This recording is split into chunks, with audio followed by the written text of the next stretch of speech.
Hello, everyone. Today I want to talk about an idea that sounds simple on the surface, almost attractive, but becomes much more complicated once you look beneath the slogans. Donald Trump has floated a new initiative often described as a board of peace. According to the concept being discussed, countries could gain permanent access to this new diplomatic platform by contributing up to $1 billion. That number alone forces a question. If peace now has an entry price, what exactly is being sold? And who is really buying? This is not just a story about Trump. It's a story about how global power is changing, how diplomacy is being reshaped, and how the old international system is quietly losing authority. For decades, global conflict management was supposed to run through institutions. The United Nations, multilateral diplomacy, formal alliances, long procedures, endless negotiations. It was slow, frustrating, often inefficient, but it was predictable. Rules mattered. Process mattered. Legitimacy mattered. Trump's political worldview challenges that entire model. He does not trust large institutions. He sees bureaucracy as inertia, compromise as weakness, and slow consensus as failure. His instinct is always transactional. Direct talks, personal leverage, fast deals, clear winners, and losers. The Board of Peace fits perfectly into that mindset. It is not designed as a classical international organization. It is closer to a private diplomatic platform, a control table where access itself becomes a form of power. The idea of $1 billion contribution is not symbolic. It sends a signal. Participation is not automatic. Influence is not free. And global access is something you purchase rather than inherit through treaties and charters. That immediately raises uncomfortable questions for the international system. Is peace becoming a marketplace? Is diplomacy turning into a premium club? And if access costs money, what happens to countries that cannot afford the ticket? But before jumping to conclusions, let's look at who seems willing to engage with this idea and who is clearly uncomfortable with it. Several countries have shown interest or acceptance in participating in this format. Many of them are pragmatic states, often balancing between major powers, often sensitive to pressure from Washington, and often eager to maintain direct political access to the United States. At the same time, several major European governments have expressed skepticism or outright refusal. Their reasoning is consistent. They worry that this kind of platform undermines the United Nations, weakens international law, and shifts decision-making from collective institutions to personal political arrangements. In other words, Europe fears losing the rule-based order that gives it influence and stability. This split already tells us something important. The debate is not really about peace. It's about how power should be organized in the world. Some countries are comfortable operating in a system driven by deals, leverage, and personal influence. Others depend heavily on institutional predictability, legal frameworks, and multilateral coordination. Neither approach is morally pure. Both reflect strategic self-interest. From an American perspective, this raises a deeper strategic question. Does this model strengthen U.S. leadership?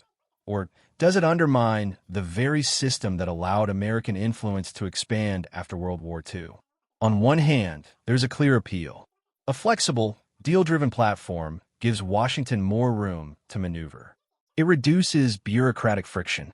It allows fast negotiations, unconventional compromises, and direct pressure tactics. It fits Trump's instinctive negotiating style and resonates with voters who see traditional diplomacy as slow and ineffective. In that sense, the Board of Peace could become a powerful tool of American leverage. But power built on personal platforms is also fragile. It depends heavily on personalities, political cycles, and informal trust. Institutions exist precisely because they outlive individual leaders. They stabilize expectations and create continuity. When diplomacy becomes personal, volatility increases. Another sensitive issue is the money itself. $1 billion contribution creates the impression that political access is being monetized. Even if the funds are formally allocated to peace building or reconstruction, the optics matter. Critics will inevitably ask whether this resembles influence buying rather than genuine conflict resolution. For American taxpayers, this also raises indirect questions. If global diplomacy shifts toward pay-to-enter platforms, will the United States eventually be expected to subsidize or stabilize outcomes when deals fail? Will financial leverage replace long-term strategic planning? Now, let's address one of the most controversial dimensions: Russia.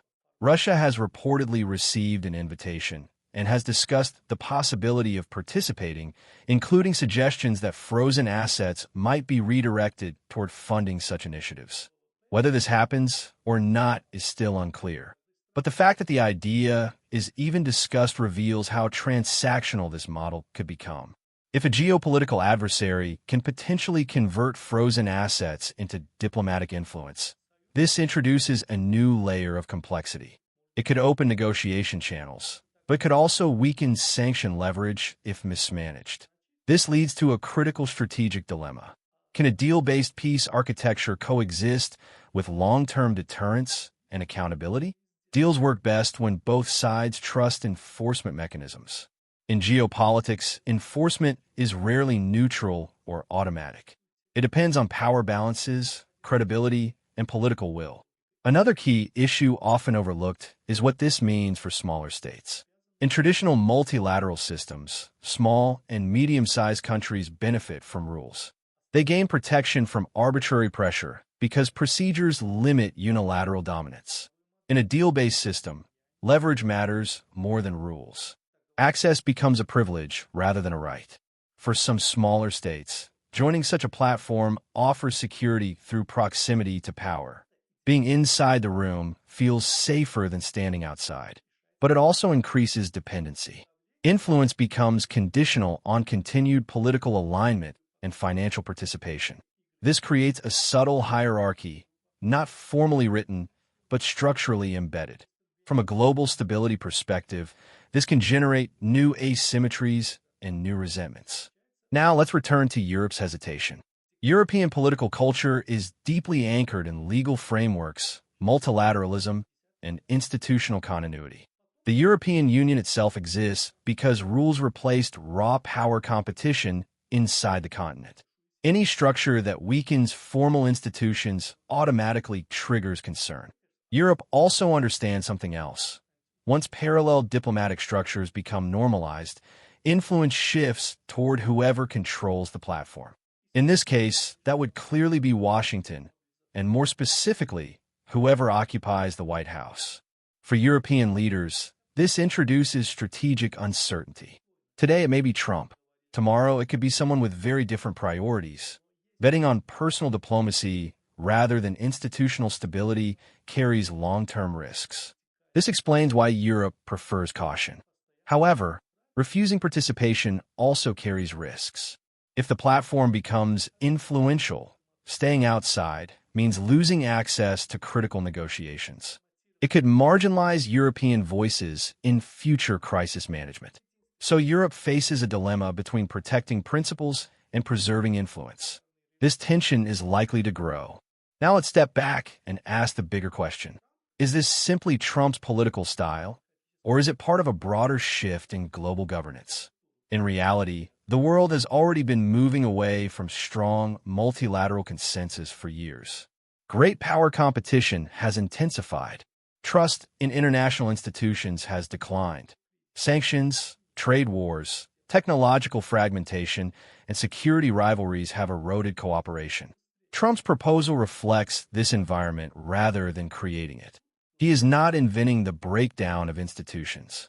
He is responding to it in his own way. The real issue is whether replacing slow institutions with fast deals actually produces more stability or simply accelerates volatility. Deals can end conflicts quickly, but they can also unravel quickly.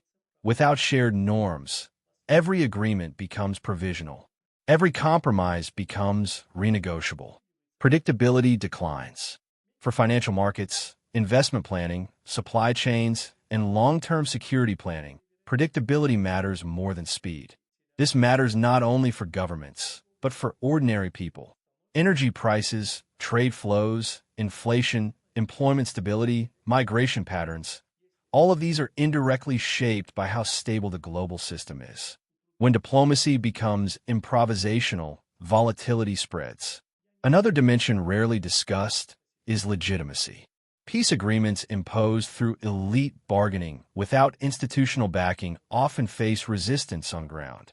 Political sustainability requires broader acceptance than transactional arrangements can sometimes deliver. History is full of fast deals that fail because they ignored structural realities.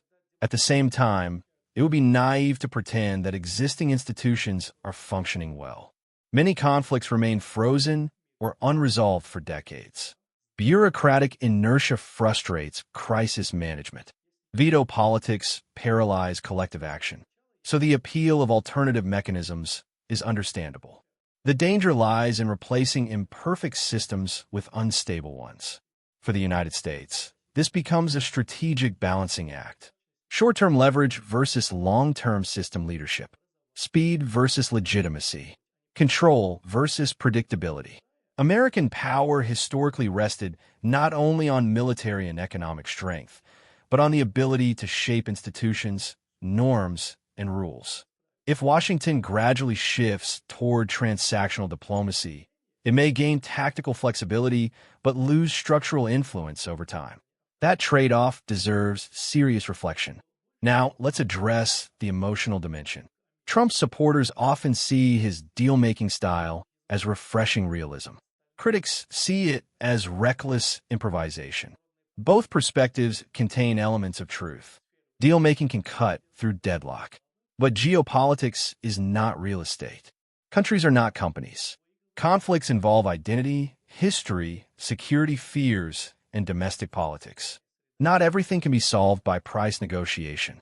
When money becomes the gateway to diplomatic influence, ethical questions also emerge. Who represents the interests of populations that cannot buy access? How are humanitarian principles protected when negotiations are privatized? These questions may sound abstract, but they will shape public trust in foreign policy. Finally, we should address what success would even look like for such a platform.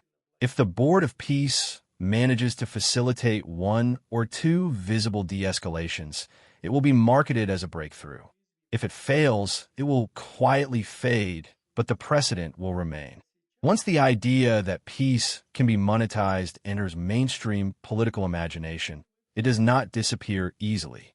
Future leaders may adopt similar models. This is why the debate matters beyond Trump himself. We are witnessing a broader transition from rule-based governance toward power-based negotiation ecosystems.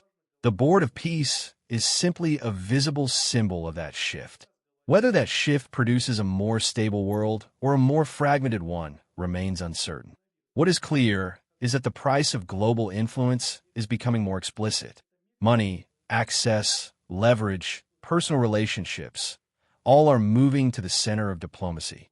For Americans, this raises a fundamental question about national identity and leadership. Does the United States want to be the architect of global rules or the broker of global deals? Both paths carry power. Both carry risk, but they lead to very different worlds. And that is why a billion-dollar ticket to peace is not just a headline.